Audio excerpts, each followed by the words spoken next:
దీన్నే మనం లింగాష్టకంలో బ్రహ్మ మురారి సురార్చిత లింగం అంటాం.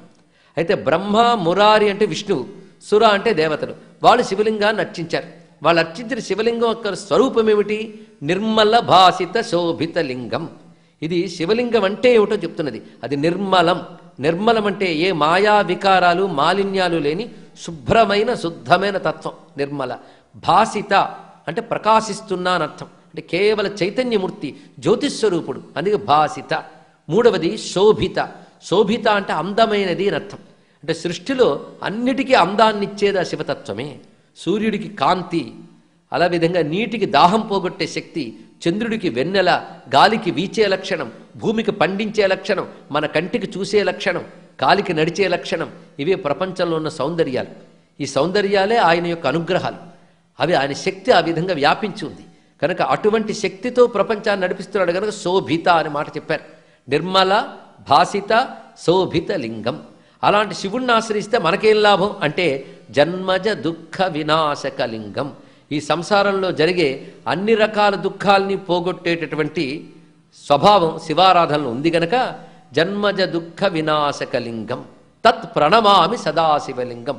తత్ అనే మాటకి అది అని అర్థం, అంటే అనిర్వచనీయం. ఇది అని చెప్పలేనిది అది. ప్రపంచాన్ని ఇది అని చెప్తాం, ప్రపంచాన్ని నడిపించేది నీకు కనబడదు, దాన్ని అది అంటాం. కనుకనే వేదమాత గాయత్రి మంత్రంలో తత్ సవితుకు వరేణ్యం అని మొట్టమొదటి తచ్చబ్దం చెప్పింది. ఆ తచ్చబ్దము ఆ పరమాత్మని తెలియజేస్తుంది. అటువంటి తచ్చబ్ద స్వరూపుడైన శివలింగానికి ప్రణమామి, నమస్కరిస్తున్నాను. తత్ ప్రణమామి సదాశివలింగం.